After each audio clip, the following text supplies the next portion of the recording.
कहते हैं जब गरीबी घर के दरवाजे से अंदर आती है तब सुख, शांति, प्यार, मोहब्बत सब घर की खिड़कियों से बाहर चले जाते हैं। इसलिए तो कहता हूँ अपनी इनकम बढ़ाने के आइडिया सोचिए और हमेशा कुछ ना कुछ ऐसा कीजिए जिससे आपकी इनकम बढ़ती रहे।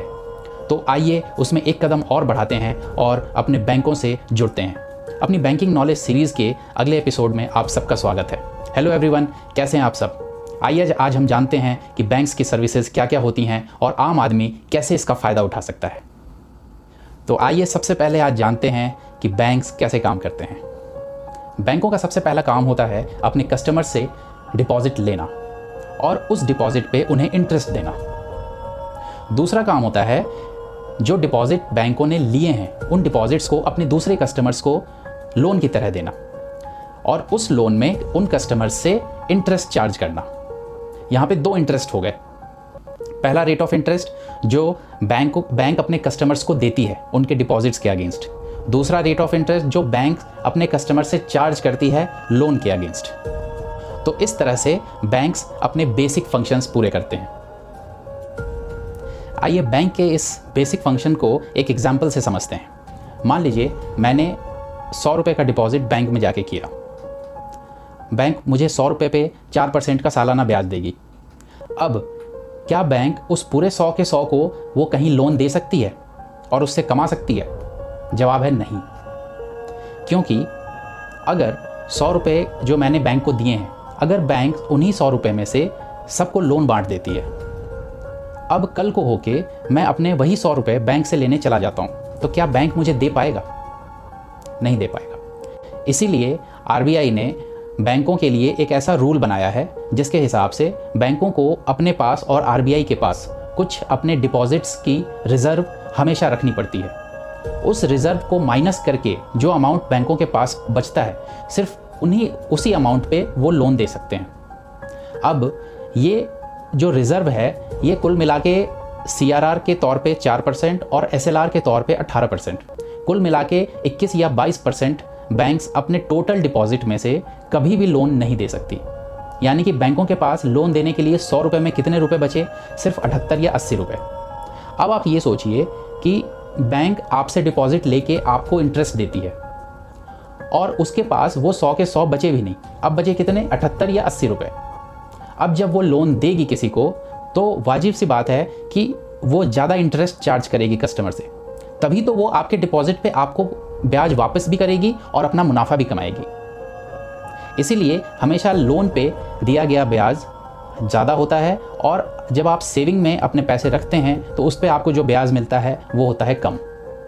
तो आइए अब जानते हैं कि कौन कौन सी ऐसी सर्विसेज हैं जो बैंक प्रोवाइड करती है। पहली सर्विस है सेविंग अकाउंट, जिस पे कस्टमर को 4% तक का सालाना ब्याज मिलता है। दूसरी सर्विस है करंट अकाउंट, जिस पे कस्टमर को कोई भी ब्याज नहीं मिलता। तीसरी सर्विस है फिक्स्ड डिपॉजिट, जिस पे कस्टमर को 7% तक का सालाना ब्याज मिलता है। चौथी सर्विस है रेकरिंग डिपॉजिट, ये भी बिल्कुल फिक्स्ड डिपॉजिट की तरह ही होती है, इस पे भी सालाना 7% का ही ब्याज मिलता है। पांचवी सर्विस होती है लोन्स। बैंक कई प्रकार के लोन अपने कस्टमर्स को देती है, जैसे personal loan, home loan, gold loan, auto loan. इस तरह के कई सारे ऐसे लोन्स हैं जो कस्टमर बैंक से ले सकते हैं। फिर आता है डेबिट कार्ड और क्रेडिट कार्ड, ये दोनों भी काफ़ी इंटरेस्टिंग सर्विसेज है। उसके बाद सातवीं सर्विस जो मुख्यतः बैंक देती है वो है लॉकर्स। लॉकर्स की सुविधा ऐसी होती है जिसमें कस्टमर अपनी वैल्यूएबल या कुछ कीमती चीज़ें बैंक में रखते हैं। अब आप ये सोच रहे होंगे कि मैं बैंकों के बारे में इतनी चीज़ें बता रहा हूँ, इससे एक आम आदमी को क्या फ़ायदा हो सकता है? चलिए चलते हैं और देखते हैं कि बैंकों से आम आदमी को क्या क्या फ़ायदे हो सकते हैं।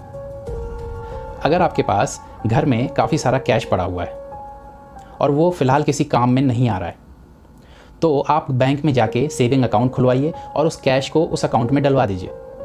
आप कम से कम उस पर सालाना 4% का ब्याज तो पा सकते हैं। तो होगा कि नहीं होगा फ़ायदे का सौदा? वो कैश अगर घर पे ही पड़ा रहेगा तो आपके किस काम का? अगर आपने कोई अपना बिजनेस स्टार्ट किया है या आपकी कोई एक फर्म है, चाहे छोटी हो या बड़ी, आप बैंक में जाके अपना करंट अकाउंट खुलवा सकते हैं। और कैश में डील करने से अच्छा है कि आप अपने करंट अकाउंट के थ्रू जो भी ट्रांजैक्शंस हैं वो कीजिए। इससे आपके बिजनेस को भी ग्रोथ मिलेगी, दूसरों के लिए भी आप तक पहुंचना आसान रहेगा। जैसा कि मैंने आपको शुरू में बोला कि अगर आपके पास घर में सरप्लस कैश पड़ा हुआ है, आइडल, जो कि कोई काम में नहीं आ रहा अभी, तो आप सेविंग अकाउंट के साथ साथ उसकी एफडी भी करा सकते हैं। एफडी में आपको सेविंग से ज़्यादा इंटरेस्ट मिलता है। तो जब आपको ज़्यादा इंटरेस्ट मिलने के चांसेस हैं, तो आप उस पैसे को घर पे ही क्यों रखा छोड़ रहे हैं। आइए इसे समझते हैं एक छोटे से एग्जाम्पल से। मान लीजिए मैंने बैंक में 10,000 रुपये डिपॉजिट कराए। उस 10,000 पे बैंक मुझे सेविंग अकाउंट में 4% के हिसाब से सालाना 400 रुपये तक का ब्याज देगी। अब मैंने उसी 10,000 को सपोज़ कीजिए फिक्स डिपॉजिट में डलवा दिया, तो बैंक मुझे उस 10,000 पे सालाना 700 रुपये तक का ब्याज दे सकती है, जो कि 7% तक की रेट है। क्या आप इमेजिन कर सकते हैं कि ये 400 या 700 रुपये एक आम आदमी के लिए कितनी यूज़फुल हो सकते हैं। इसमें वो अपने 2 महीने के बिजली बिल का खर्चा निकाल सकता है ना यूज़फुल।